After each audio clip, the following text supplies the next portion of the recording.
Assalamualaikum warahmatullahi wabarakatuh. Sampai berjumpa kembali dengan saya Mahyudin Saifullah. Hari ini kita akan belajar tentang sifat fisika, sifat kimia, perubahan fisika, perubahan kimia. Di pertemuan sebelumnya kita sudah belajar ya mengenal tentang hakikat materi. Hari ini kita akan lebih fokus mempelajari materi dari segi sifatnya. Seperti halnya manusia, materi juga mempunyai sifat. Kalau manusia mempunyai sifat apa saja? Ada yang mempunyai sifat jujur, ada yang mempunyai sifat sombong, ada yang mempunyai sifat suka menolong. Begitupun dengan materi. Nanti lebih lanjut akan kita pelajari ya. Dari pembelajaran hari ini diharapkan kalian memahami tentang sifat fisika, ciri-cirinya, sifat kimia, ciri-cirinya, perubahan fisika, ciri-cirinya, perubahan kimia, dan ciri-cirinya. Sehingga kalian bisa mengklasifikasikan mana yang termasuk sifat fisika, mana yang termasuk sifat kimia, mana yang termasuk sifat fisika, mana yang termasuk perubahan kimia. Berikut penjelasan tentang sifat fisika, sifat kimia, perubahan fisika, perubahan kimia. Semoga bermanfaat. Selamat mengikuti pembelajaran hari ini. Sifat dan perubahan zat. Kita minggu kemarin sudah belajar tentang materi, dan setiap materi pasti mempunyai sifat-sifatnya, sifat-sifat zat atau materi. Apa yang dimaksud sifat ekstensif dan sifat intensif dari gambar tersebut? Dari gambar ini kita melihat ada air mineral yang berukuran besar, yaitu 19 liter, ada yang 1,5 liter, ada yang 500 ml. Tapi dari gambar satu dengan yang lain, isinya sama, yaitu air mineral. Lalu apa yang dimaksud sifat ekstensif dan sifat intensif dari gambar tersebut?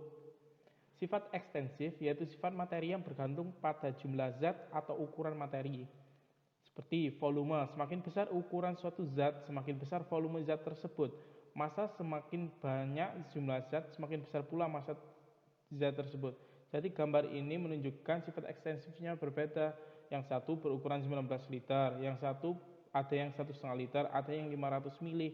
Sedangkan sifat intensifnya dilihat dari di dalamnya zat penyusunnya. Sifat fisika dan kimianya air di 19 liter dengan 1,5 liter warnanya sama atau berbeda? Tentunya sama ya. Yang membedakan hanya ukurannya. Ada yang 19 liter, ada yang 1,5 liter. Tapi warna dari airnya sama. Zatnya yaitu sama air. Jadi sifat intensif yaitu materi yang tidak bergantung pada jumlah atau ukuran materi, tetapi bergantung dari sifat fisika dan kimianya. Lalu apa yang disebut sifat fisika dan kimianya? Ini sifat fisika. Bagaimana sifat fisika air? Kita lihat sifat fisika yaitu sesuatu sifat yang bisa kita identifikasi dari sifat fisiknya atau tampilannya. Contohnya dari warnanya, warna air. Warna air tentu bening ya. Kalau kekerasan wujudnya bersifat cair. Lalu bisa kita ukur dari titik-titiknya. Kita titik-titik air berapa, titik bekunya berapa. Jadi sifat fisika adalah sifat materi yang berkaitan dengan keadaan fisik suatu zat dan tidak berhubungan dengan materi baru. Seperti warnanya, bau, rasa, kerapatan, titik-titik, titik lebur, titik beku, daya hantar, kemagnetan, kelarutan, dan kekerasan. Sedangkan sifat kimia, apa yang disebut sifat kimia? Tentunya kita tahu ya, bensin apakah mudah terbakar atau tidak? Tentunya mudah terbakar ya ketika berdekatan dengan api atau sesuatu yang panas. Jadi sifat kimia adalah sifat yang menunjukkan kemampuan suatu zat untuk melakukan reaksi kimia atau sifat yang menyatakan interaksi antara zat. Yang pertama, mudah tidaknya suatu zat terbakar. Reaktifan, mudah tidaknya suatu zat untuk bereaksi dengan zat lain. Perkaratan, mudah tidaknya suatu zat membentuk karat.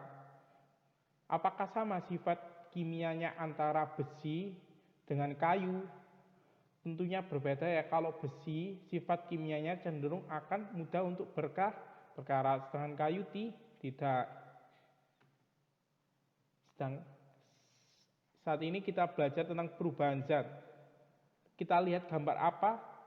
Ini gambar coklat ya.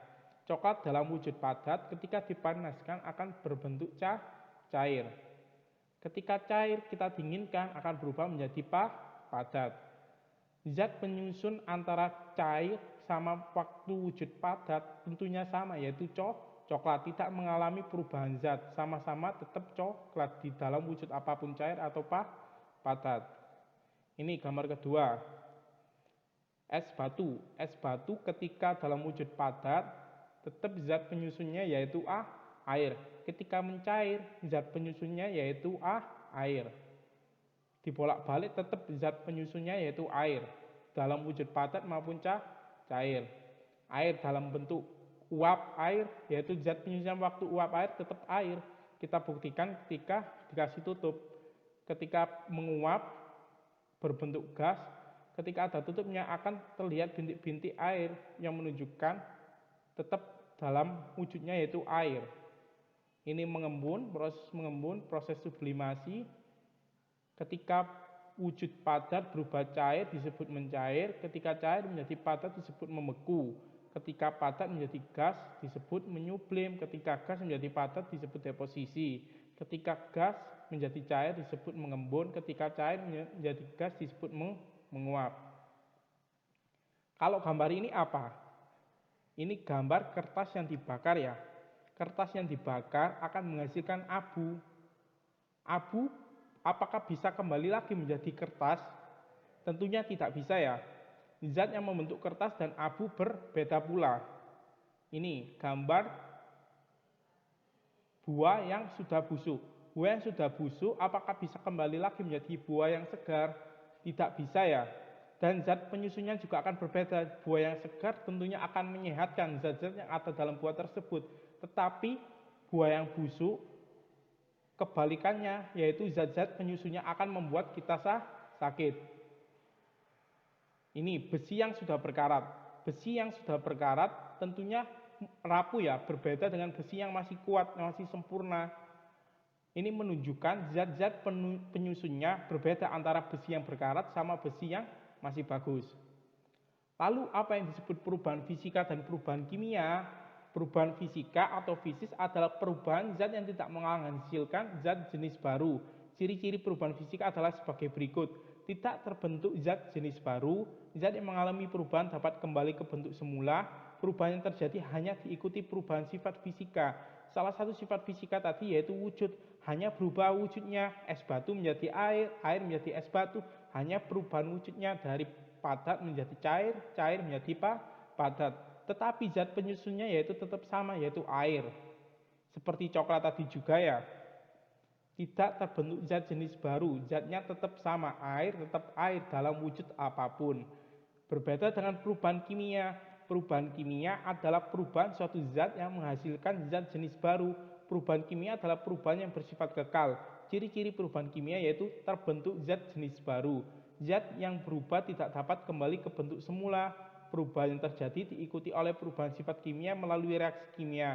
Selama terjadi perubahan kimia, massa zat sebelum reaksi sama dengan zat sesudah reaksi. Contohnya tadi ya, tentang kertas. Kertas tersebut tentu akan berubah menjadi abu. Dapatkah kertas yang telah menjadi abu kembali seperti semula? Tentu tidak. Perubahan kertas menjadi abu tidak dapat bolak-balik, seperti halnya perubahan es menjadi air. Nah, perubahan seperti itu dinamakan perubahan kimia. Perubahan kimia adalah perubahan yang dapat menimbulkan benda baru, zat baru, dan sifat perubahannya tetap. Dalam proses-proses perubahan kimia yaitu ada pembakaran, contohnya tadi kertas dibakar menjadi abu. Pembusukan, bahan makanan menjadi busuk tidak akan kembali ke asalnya. Perkaratan atau korosi, bermacam-macam logam mengalami perkaratan. Dalam reaksi kimia biasanya disertai ciri-ciri sebagai berikut. Terjadi perubahan warna, terjadi perubahan suhu, timbul gas, terbentuk endapan. Semoga kita memahami ya tentang perbedaan sifat fisika, sifat kimia, perubahan fisika, perubahan kimia. Terima kasih atas perhatiannya. Saya akhiri. Assalamualaikum warahmatullahi wabarakatuh.